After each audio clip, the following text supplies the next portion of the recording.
जब हमारा इनोक वो कहता है क्या मैं तुम्हारा दोस्त नहीं था, तो फिर क्यों आखिर हमेशा तुम मुझे इग्नोर क्यों करती हो। और वो तो बिल्कुल पपी बना हुआ था। तो सरसिया कहती है रुको रुको, मैं बहुत ज्यादा बिजी थी और तुम्हें पता है ना मैं कमांडर बन चुकी हूँ, इसीलिए। वो सोचती है इनोक के साथ इस तरह बात करना तो बहुत ही ज्यादा ऑकवर्ड लग रहा है, लेकिन तब वो कहती है हम तो जब से बच्चे थे ना तब से बिल्कुल एक साथ ही भरे हुए हैं, इसी वजह से मुझे लगा था कि हम लोग अच्छे दोस्त हैं और कभी भी मिलके कुछ भी कर सकते हैं। लेकिन मुझे लगता है मुझे तुम पे ज्यादा टेंशन नहीं चाहिए थी, आई एम सॉरी। और ये यूनिफॉर्म तुम पे अच्छा लग रहा है। तो उसके मुंह से अपनी तारीफ सुनकर इनोक तो ब्लश करने लग गया था। तो हमारी हीरोइन कहती है तो क्या तुमने अपनी यहाँ पर रूडली स्पीक करने की आदत उसको ठीक किया। लेकिन वो सोचती है इसको देखो सही, बिल्कुल पपी बना हुआ है, इसके एक्सप्रेशन कितने सॉफ्ट हो गए हैं। वो कहती है मैंने तुम्हें वार्न किया था ना कि अगर तुमने लोगों से अच्छे से बात नहीं की तो क्या पता तुम्हारे कोई दोस्त ना बने। तो वो कहता है बिल्कुल ऐसा ही हुआ है, मेरा कोई दोस्त नहीं बना। तो हमारी हीरोइन कहती है मुझे पता था। वो सोचती है ये तो बिल्कुल वही इनोक है, लेकिन कितनी शर्म की बात है ना, इसका कोई भी दोस्त नहीं बना। तो इनोक कहता है लोगों से बात करना बहुत ज्यादा मुश्किल है। हमारी हीरोइन सोचती है ये बिल्कुल नहीं बदला। तो तब वो कहता है ठीक है अब तुम वापस आ ही गई हो तो हम पहली बार में ही आपस में प्रैक्टिस करते हैं, फाइट की स्पैरिंग कंपटीशन रखते हैं। तो वो कहती है श्योर। लेकिन तभी पीछे से कोई कहता है एक स्पार एब्लम और ग्रे के दरमियान। तो हमारी सैरसिया और इनोक जब पीछे मुड़कर देखते हैं तो वहां पर तो पूरा ग्रुप इकट्ठा हो गया था। वो लोग कहते हैं सच में हमारी एकेडमी में एम्बलम और ग्रे वो लोग प्रैक्टिस करने वाले हैं। तो किसी ने तो पॉपकॉर्न उठा लिए थे। वो कहता है कितना मजा आएगा ना, कितना अच्छा हुआ मैं इस एकेडमी में इनरोल हो गया। तो सैरसिया और इनोक एक दूसरे की तरफ देखते हैं। वो सोचते हैं नहीं ये सही टाइम नहीं है। तो सैरसिया कहती है इसको बाद में करेंगे। वो कहता है ठीक है खाने के लिए चलते हैं। लेकिन पीछे से वो सारे कहते हैं हे रुको तो सही। लेकिन तभी दूसरी तरफ हमें एक और जगह दिखाई जाती है जहाँ पे कोई औरत बहुत ज्यादा बुरी हालत में थी। तो वहां पे कोई बैठा हुआ था। वो कहता है मदर। तो वो था सेकंड प्रिंस जिसकी हालत बहुत ज्यादा बुरी थी और उसके सामने जो लेटी हुई थी ना वो थी क्वीन, जो कि ब्लैक मैजिक यूज करने की वजह से उसकी हालत बहुत ज्यादा बुरी हो गई थी। तो उसका बेटा कहता है आखिर आप उठ क्यों नहीं सकती, मुझे नहीं पता कि मैं क्या करूं, मैं कुछ नहीं कर सकता मदर। तो उसकी माँ कहती है आखिर तुम अभी तक क्राउन प्रिंस क्यों नहीं बने अडोर, मैंने इतनी ज्यादा मेहनत की हर एक चीज के लिए, तो आखिर क्यों। तो वो कहता है मदर आपने अपनी बेस्ट की थी, आपने मुझे अपॉर्चुनिटी दी कि मैं वहां पर ग्रे नाइट्स को कमांड करूं, लेकिन तो उसकी माँ कहती है फिर तुम इसमें कामयाब नहीं हो सके। और वो एक बार फिर से अपने बेटे को डांटना शुरू हो गई थी। वो उठते हुए कहती है तुम कह रहे हो कि मैंने अपनी बेस्ट की, क्या ये काफी है, बिल्कुल भी नहीं। तो सेकंड प्रिंस तो कांपने लग गया था। वो कहता है मुझे माफ कर दे मदर। तो उसकी माँ कहती है आखिर तुम अभी तक क्राउन प्रिंस क्यों नहीं बन सके, मैंने तुम्हारे लिए इतना कुछ किया फिर भी।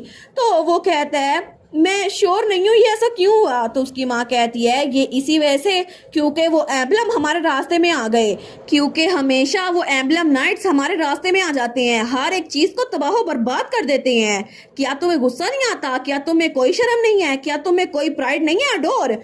तुमने हर एक चीज खो दी क्योंकि तुम इतना पैथेटिकली एक्ट कर रहे हो। तुमने अपनी क्राउन प्रिंस की पोजीशन उसको खो दिया, तुमने अपने फादर के लव को खो दिया और तुमने पूरी दुनिया के हर एक इंसान की रिकॉग्निशन को खो दिया। तो तब वो कहता है लेकिन फिर भी कुछ लोग हैं जो मुझे सपोर्ट करते हैं और वो लोग कहते हैं कि मैं अच्छा हूँ, बहुत सारे लोगों ने मुझसे ये कहा है। तो उसकी माँ कहती है बकवास है ये, वो सारे के सारे तुमसे झूठ बोलते हैं, तुम्हें लगता है कि वो लोग सच बोल रहे होंगे। और वहां पर उस कमरे में उन दोनों का पोर्ट्रेट लगा था जब सेकंड प्रिंस छोटा था, लेकिन उस पोर्ट्रेट में वो दोनों बहुत ज्यादा खुश लग रहे थे। लेकिन प्रेजेंट में उसकी माँ तो उस पर चिल्लाई जा रही थी। वो कहती है तुम अपना मुंह बंद रखो तो अच्छा है, जैसा मैं कह रही हूँ तुम्हें वैसा ही करना पड़ेगा।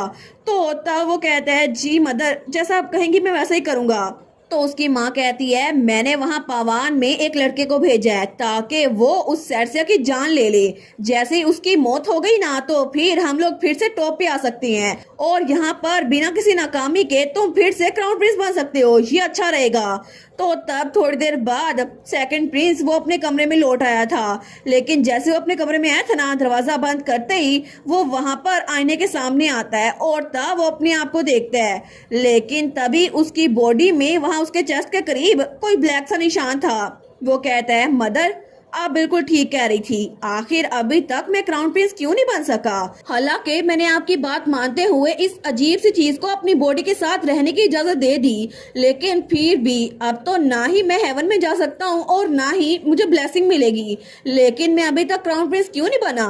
और तभी दूसरी तरफ हमें एकेडमी का सीन दिखाया जाता है, जहाँ पर केन अकेला बैठा हुआ था, अपनी तलवार साफ कर रहा था। तो पीछे से दो लोग आते हैं, वो कहते हैं क्या ये केन नहीं है? दूसरा कहता है अच्छा केन, क्या ये अपनी स्वॉर्ड को पॉलिश कर रहा है क्योंकि इसको लगता है ये एम्बलम के साथ ट्रेनिंग कर सकता है? तो वो पहले वाला कहता है ऐसा तो लगता है, लेकिन इसको लगता है कि एम्बलम नाइट्स पे अच्छा इंप्रेशन डाल देगा।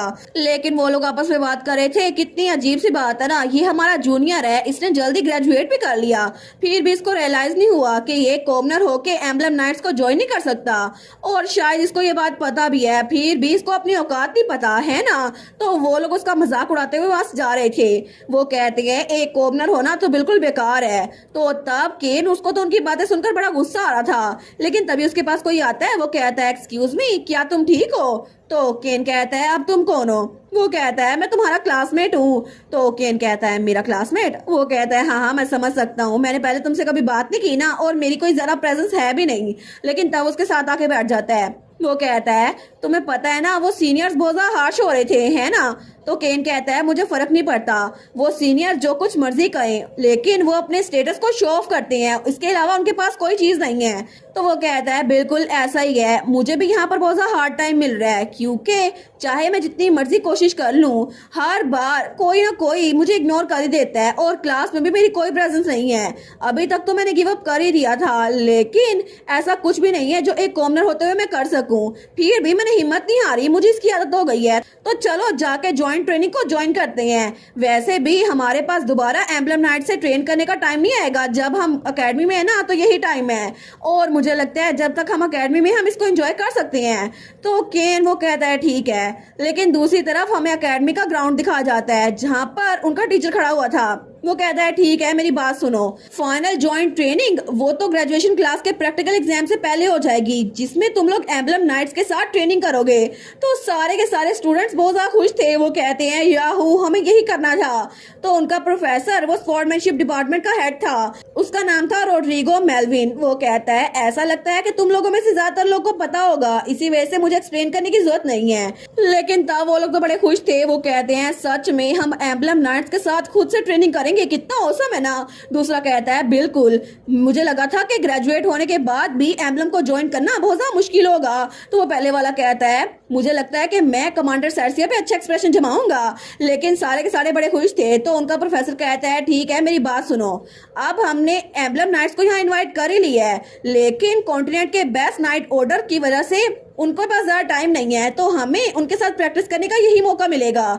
और कमांडर ऑफ एम्बलम नाइट्स और उनके सारे मेंबर्स वो ग्राउंड में हैं, तो तुम लोग जाओ और उनसे इज्जत से पेश आना। वो लोग कहते हैं जी सर। तो वो सारे वहां जा रहे थे। वो सोचते हैं एम्बलम तो पूरी हिस्ट्री के ग्रेटेस्ट नाइट है, लेकिन पता नहीं वो किस तरह के इंसान होंगे, और क्या उनमें बहुत ज्यादा रोबोट दबदबा होगा, है ना? मुझे तो बड़ा मजा आएगा, उनसे मिलने में बड़ा अच्छा लगेगा। तो तभी वो लोग दरवाजा खोल के ग्राउंड में आते हैं, तो वहां पे सर्सिया और उसके नाइट्स खड़े थे। तो वो लोग कहते हैं क्या क्या ये लोग हैं एम्बलम के नाइट्स? दूसरा कहता है ये लोग कर क्या रहे हैं? तो वहां पे सर्सिया और उसके नाइट एक और नाइट की फैंटी लगा रहे थे। तो एक नाइट कहता है जैक, इसने फिर से यहाँ बदबू फैला दी। तो सर्सिया कहती है बदतमीजी ना किया करो, यहाँ पर हमारी थोड़ी इज्जत है और तुमने यहाँ पर फिर से बदबू फैला दी है। तो उसका दोस्त कहता है ऐसा ही है इसको और लगाए। तो हमारी हीरोइन कहती है शर्म कर लिया करो तुम लोग। लेकिन वो जो नाइट मार खा था वो कहता है हेनरी, तुम्हें पिछली बार जैसी ने डंप कर दिया ना, इसी वजह से तुम बार बार मेरे बारे में बता रहे हो। तो उसका दोस्त कहता है क्या आखिर तुम मेरे डम होने की बात अभी क्यों बता रहे हो? तो सैड से उनको चुप करवा रही थी। वो कहती है चुप हो रहो तुम लोग सारे के सारे। लेकिन पीछे जो सारे स्टूडेंट्स आए थे वो उनको हैरान होकर देख रहे थे। तो जैसे ही हमारी सैड से की नजर उन पे पड़ती है, वो कहती है क्या तुम लोग थोड़ा जल्दी नहीं आ गए? तो वो सारे नाइट्स, उनका तो कुछ अजीब सा एक्सप्रेशन था। वो कहते हैं हमें लगता कि ये एम्बलम है। तो हमारी उन कहती है ऐसा क्यों कह रहे हो, हम लोग एम्बलम ही हैं। तो उन स्टूडेंट्स को तो यकीन ही आ रहा था कि ये एम्बलम होते हुए ऐसा बिहेव कर रहे हैं। तो हमारी हीरोइन कहती है ओ इनोक, इनको बताओ ना हम सच में एम्बलम है। लेकिन वो स्टूडेंट्स कहते हैं इनमें तो थोड़ी सी भी डिग्निटी नहीं है, ये कॉन्टिनेंट के स्ट्रॉन्गेस्ट नाइट ऑर्डर है।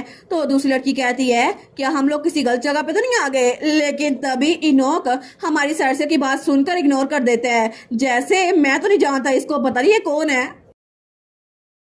और इसी के साथ ये वाला पार्ट यहीं पर ख़त्म। तो आप लोग बताइएगा आप लोग को ये पार्ट कैसा लगा, और वीडियो को लाइक और चैनल को सब्सक्राइब लाजमी कीजिएगा। बाकी वीडियोस का लिंक भी स्क्रीन पर नज़र आ रहा होगा, तो काइंडली उनको भी चेकआउट कर लें। और thank you so much for watching my videos. Stay safe, bye bye.